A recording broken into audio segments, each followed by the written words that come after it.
Hello Dragonlings, Sky here. I write urban fantasy under the name SD Haggis, and today I'm going to talk about the books I read in July and August.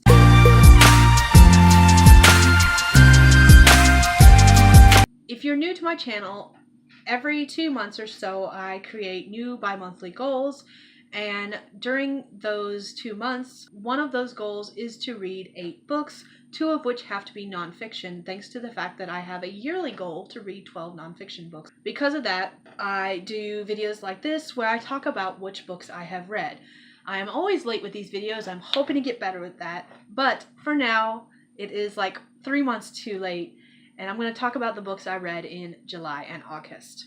The first 2 books I read were Too Much Information and Comfort Zone by Missy Johnson. These are the 3rd and 4th book in the Awkward Love series, which are contemporary romances with some steamier romantic scenes dealing with awkward situations. Book 3, Too Much Information, deals with the fact that the young woman purchases her first sex toy and gets it stuck, and her best friend takes her to the hospital where she has to get it taken out. Her doctor just happens to be male, and then she learns that he is also her brother's new roommate. In the 4th book, Comfort Zone, the young woman goes to a bachelor party for her best friend, which just happens to be at a strip club, and her professor, who is not much older than her, she is an adult in college classes, just so you know, her professor, who she's always had a crush on, is there, and she drinks tequila, gets basically wasted, and can't remember what she does to her professor, except that she goes to his class on Monday and he's smiling like a cat. The next 5 books are from the Kindred series by Erica Stevens. The first one is Kindred. The second one is Ashes.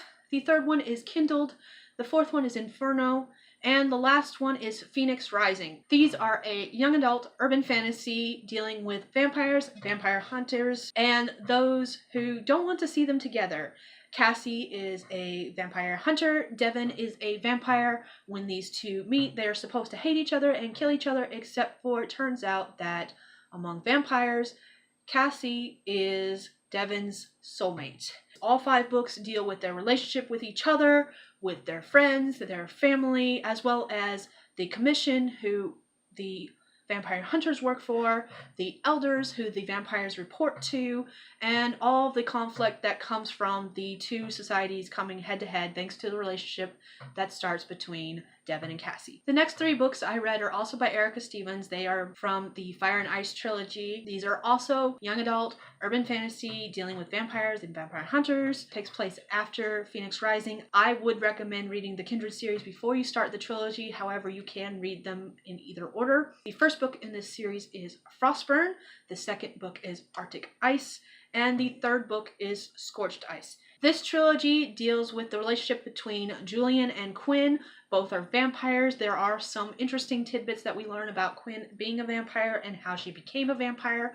Julian is actually one of the first bad guys we meet in the Kindred series. He later becomes a good guy, and he was one of the characters that when I first met him, I totally fucking hated his guts. And I didn't really learn to like him throughout the rest of the series, even after he became a good guy. However, in this series, it's not that his attitude has changed, but seeing this series in his perspective gives it a different outlook. He realizes he's a monster. He knows he's done things that will always make him a monster, but he accepts them and he moves on with his life.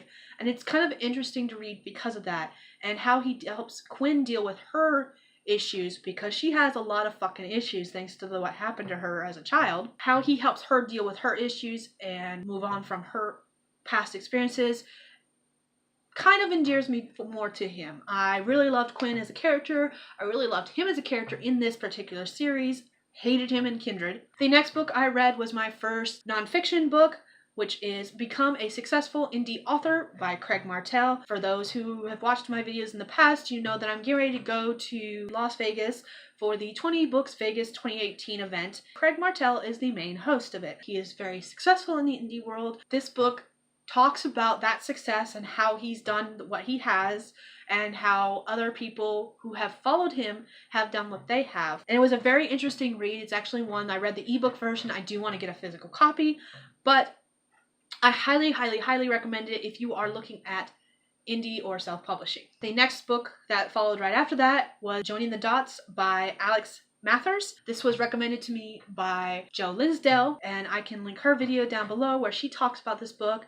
She made me want to read this book.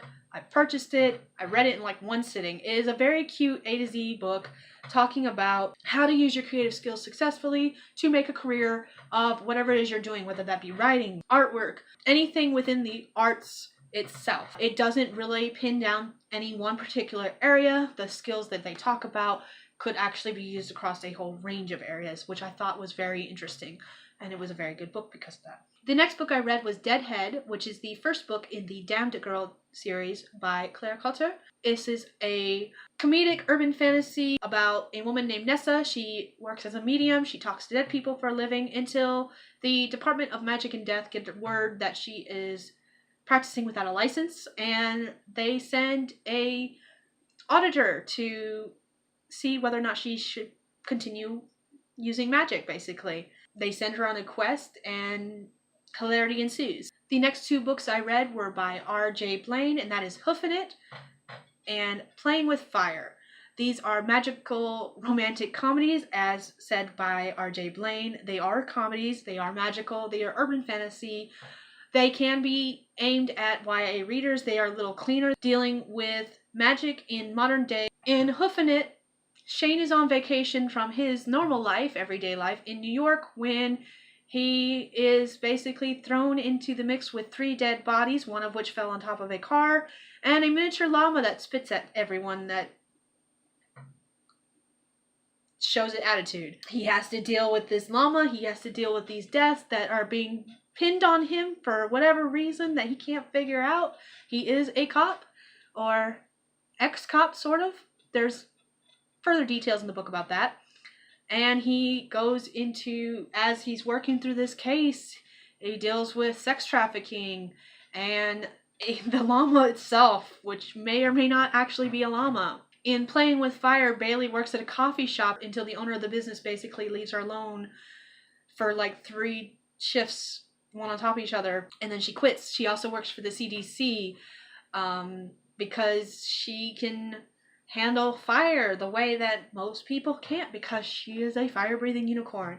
It is very interesting. At the same time, she is attracted to the one man that hates her because her particular gifts in magic allowed him to see his wife cheating on him. Unfortunately, he's also the chief of police that she has to work with. So hilarity ensues. The last 2 books I read for July and August were Death Becomes Her and Queen Bitch by Michael Anderle. These I started as research for the Age of Magic submission that I ended up submitting to. Yeah. They are the first 2 books in the Arthurian Gambit series. It is really hard to nail down the genre these 2 books belong in. I almost call them post-apocalyptic space fantasy of sorts. That's not even quite right either. They are heading towards post-apocalyptic books.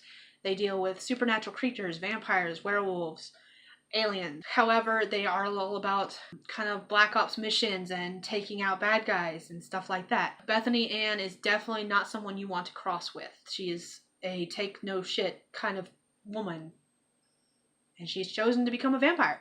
So don't fuck with her is basically what it comes down to. So those are all the books I read for July and August. I did continue the Arthurian Gambit series into September, October, but that is a video for another day. If you like this video, hit that thumbs up button down below. Share and subscribe to my channel if you're interested in seeing more videos like this.